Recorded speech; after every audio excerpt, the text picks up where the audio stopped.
Approaches to human development. दोस्तों, Kevin sir back from personal tutor, standard 12 geography, chapter है human development. Topic जैसा कि मैंने आपको बताया इस अप्रोचेस टू ह्यूमन डेवलपमेंट। अब जब हम ह्यूमन डेवलपमेंट की बात करते हैं, there are various approaches through which human development can be calculated, measured, seen. इसमें से बहुत सारी अप्रोचेस आई, लेकिन 4 मेन अप्रोचेस काफी ज्यादा एम्फसाइज रखती है, बिकॉज कहीं ना कहीं ये बिल्कुल सूटेबल भी है। First approach is the income approach.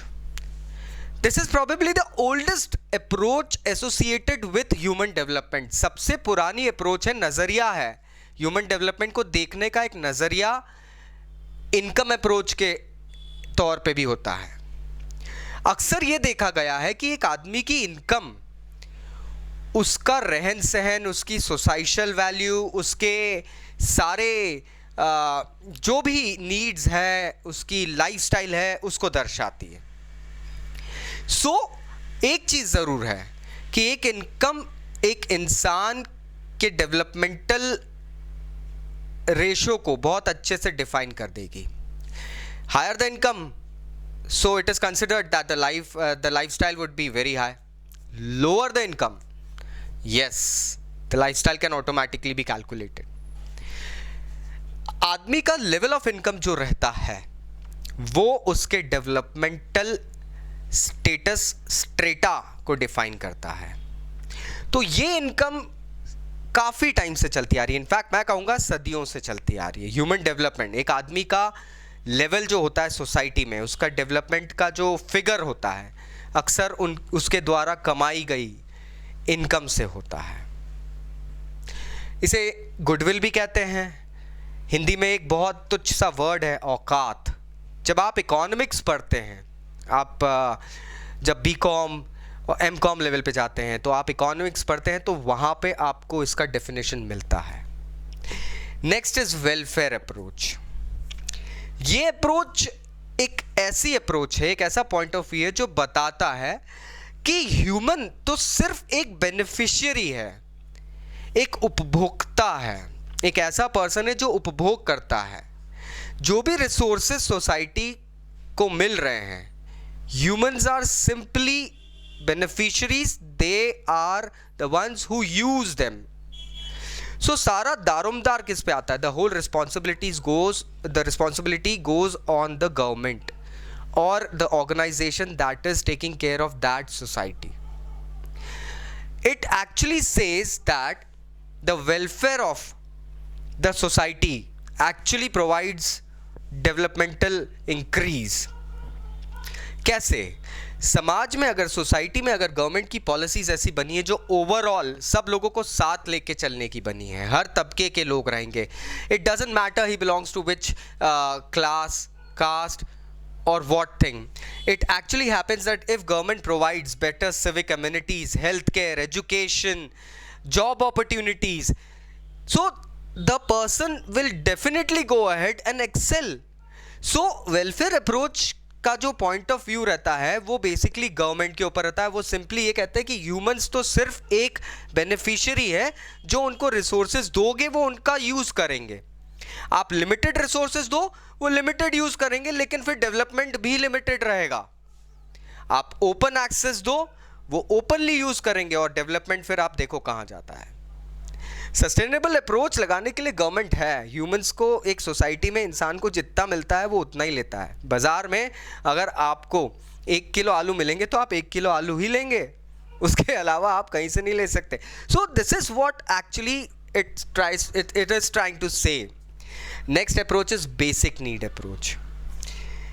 International Labour Organization ने ये अप्रोच थ्योराइज करी थी। उन्होंने थ्योरी दी थी कि ह्यूमन डेवलपमेंट के लिए अगर एक इंसान, वो भले ही रिच हो या पुअर हो, किसी भी क्लास को बिलोंग करता है, किसी भी कास्ट को बिलोंग करता है, दोस्तों 6 बेसिक नीड्स होती है एक इंसान की, जिससे ह्यूमन डेवलपमेंट इंडेक्स कैलकुलेट होता है।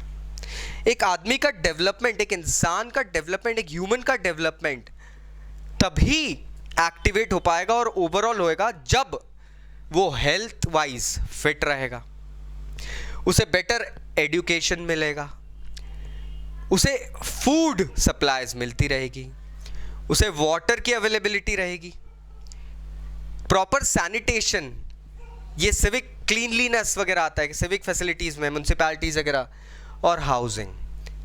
हम कहते हैं रोटी कपड़ा मकान, वो चीज़ें तो बहुत बेसिक हो गई दोस्तों। अब यहाँ पे इंटरनेशनल लेबर ऑर्गेनाइजेशन ने कहा है कि health, education, food, water, sanitation और हाउसिंग, ये 6 चीज़ें अगर एक इंसान को प्रॉपर वे में अवेलेबल हो रही है, so definitely he can go ahead and excel himself. That is how the human development index would rise, and trust me, if it is given by International Labour Organization ILO, so कहीं ना कहीं इसमें एक मजबूत दावा तो होगा। If you try to understand it, apply it anywhere, these 6 things definitely help out any human being. आप एक rich person के पास से health हटा लो, his development ratio would go down. आप एक गरीब person के पास से फूड हटा दो, वो वैसे ही खत्म हो जाएगा। So it applies on everything now. Finally is capability approach. Amartya Sen, professor Amartya Sen ने ये अप्रोच दी थी। बेसिक नीड अप्रोच के ऊपर ही बेस्ड है, बट थोड़ा सा और डेप्थ में है। ये कहते हैं कि health, education and access to resources are the things that actually can go ahead and improve the human development index of any society. आप प्रॉपर मेडिकल फैसिलिटीज़ दो इंसान को, आप प्रॉपर हेल्थ के अंदर आ जाता है आपका medical facilities, vaccination and all sort of things. अगर कोई गवर्नमेंट ये चीज़ें प्रोवाइड कर रही है, so yes, it is taking care of the society. Education, everybody knows now what is the value of education. मैं उसके ऊपर अभी कोई लंबा लेक्चर नहीं देने वाला हूँ, लेकिन एजुकेशन अगर एक सोसाइटी को मिलता रहेगा तो उसकी काया पलट हो जाती है। एंड एक्सेस टू रिसोर्सेज, आपके पास जो रिसोर्सेज आ रहे हैं, every country has its own resources, आप उन रिसोर्सेज का प्रोवाइडेंस सोसाइटी को अगर करने देंगे, रिसोर्सेज में सब आता है दोस्तों, वेजिटेशन आता है, उसके बाद में रॉ मिनरल्स आता है, एनीथिंग, आप उनको सोसाइटी को रेगुलरली प्रोवाइड करते रहेंगे, society will definitely excel, the human development ratio will definitely, index would definitely go high. So now I guess you understood there are certain approaches towards human development. फिर भी अगर कोई doubts है तो नीचे comment box से comment ज़रूर करना। This is Kevin Lopez signing off. Thank you very much. I have been receiving so many calls, text, replies on Insta, WhatsApp, direct calls. Still अगर कोई डाउट्स है कमेंट बॉक्स से comment करना, मैं reply ज़रूर करूँगा। Bye bye.